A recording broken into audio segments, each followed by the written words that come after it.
The story Rat Trap is written by Selma Lagerlöf, who was a Swedish writer.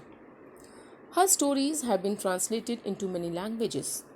A universal theme runs through all of them, a belief that one can awaken the innate goodness in a human being through love. This is a short story about an old, disillusioned peddler and a thief who is taken in and shown generosity by a young woman. Her kindness changes his bitter attitude about life. The story conveys a definite message. The essential goodness in a human being never dies and it can be awakened through understanding and love. This story is set in Sweden during the Industrial Revolution. A rat trap seller faced hunger and deprivation. He used to sell rat traps which were made of wire and they were made by himself, but his business did not prove to be profitable. When his business did not prove to be profitable, he resorted to begging and stealing to make his ends meet. He was very sad and he led a dull life. He was walking on the road all day long. He hits upon an idea. It is a philosophical idea that the world is a rat trap. All greedy people are like rats, attracted by the smell of riches, which is like pork or cheese. The rat trap attracted and proved to be a fatal temptation because the moment one succumbs to greed, he could not get out as the rat trap door will close behind him. The rat trap seller developed this negative feeling because of the world's unkindness to him.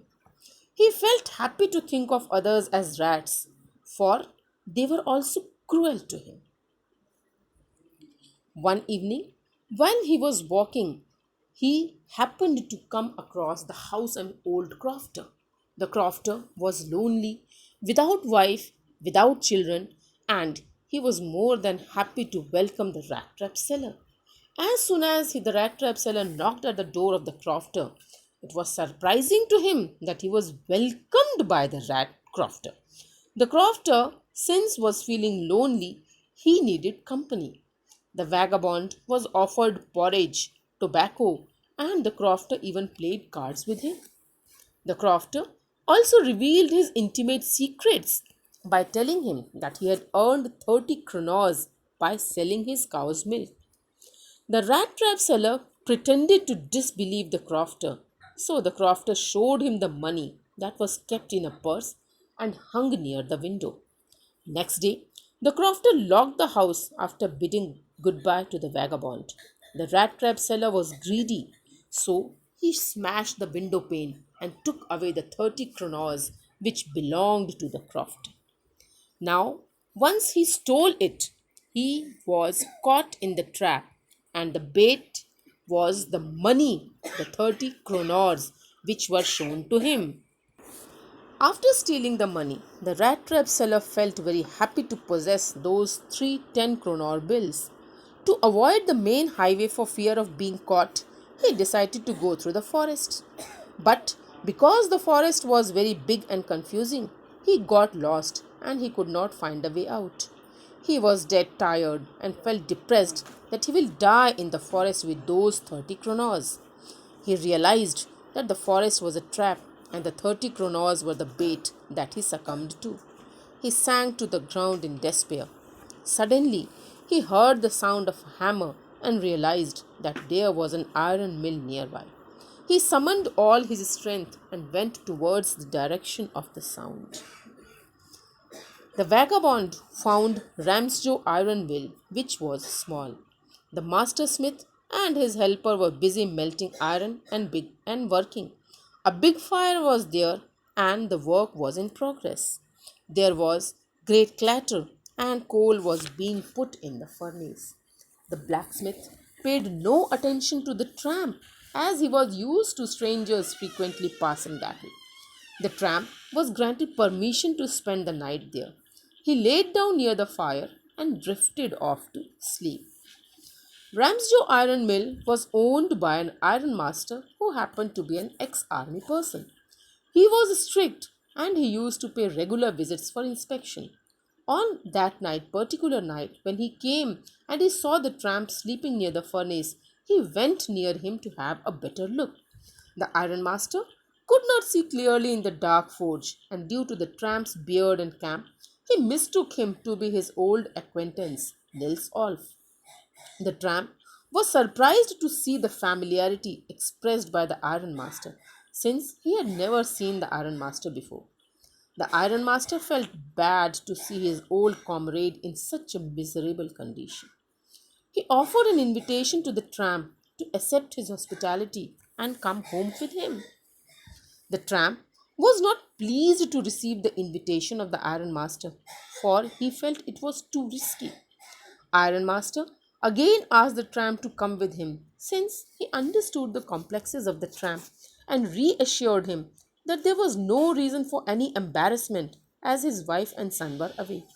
The ironmaster was living with his daughter and he wanted the tramp to enjoy the Christmas festivities with them. But the invitation was declined again and again. After some time, the ironmaster returns back home, and there arrives Edla, his daughter, in a carriage. The peddler was surprised to see the ironmaster's daughter at the forge, who had come to invite him. Edla was pretty, modest, and shy, and she had excellent persuasion skills. She introduced herself and repeated the ironmaster's invitation, assuring the peddler any kind of freedom that he wished. Adla spoke so kindly that the peddler accepted the invitation. Adla noticed that the peddler was little wary and he had something to hide. Maybe he was a thief or had escaped from the jail. The peddler consented to accompany Adla, but inwardly he was cursing himself for stealing the money and putting himself in a risky situation. Next day, Edla confided to her father that there was nothing about the peddler to suggest that he could even have been an educated man. Ironmaster ordered the peddler to be given a bath and new clothes. In broad daylight, the guest appeared very nice and clean, but bore no resemblance to the ironmaster's comrade. He expressed his disgust and shouted at the peddler. The peddler is not intimidated. He blames the ironmaster for forcing him to come home. The ironmaster threatened to call the police and get the peddler arrested. The tramp turned defiant and told the ironmaster philosophically that even the ironmaster was in the danger of being caught in the rat trap of the world and suffer similarly. The ironmaster was amused to hear this and ordered the peddler to leave. Edla opposed her father and criticized her father for being so heartless. She regretted the fact that her father had behaved badly with the peddler, particularly on Christmas Eve. She told her father that she wished the homeless peddler to enjoy at least a day of peace with them as they themselves had invited him. The peddler enjoyed the Christmas food. He slept peacefully in a bed for the first time. Edla asked him to keep the new suit he was wearing as a Christmas present. He is also extended an invitation to visit them next Christmas. The ironmaster and his daughter went for the Christmas service to the church. At the church, they learned that an old crofter had been robbed by a rat trap seller. They rushed back and asked the valet about the whereabouts of the peddler. The valet reported that the peddler had already left without taking anything with him, but he had left one packet for Edla. Edla is surprised to see a small rat trap with 30 kronos inside the packet. A letter was found inside the rat trap which expressed the tramp's deep gratitude for treating him with dignity. He has reciprocated in a captain like way by returning the money as Edla had shown great faith in him. The letter bore the signature of Captain von Stahl. In the letter, the peddler wrote that he wanted the money to be returned to the crofter. He wrote that Edla had treated him with respect as if he was a real captain. She had treated him as a man and not as a thief. That genuine regard had induced him to be a better man and give up stealing. The genuine compassion and kindness of Edla changed the life of a thief and turned him into a better man.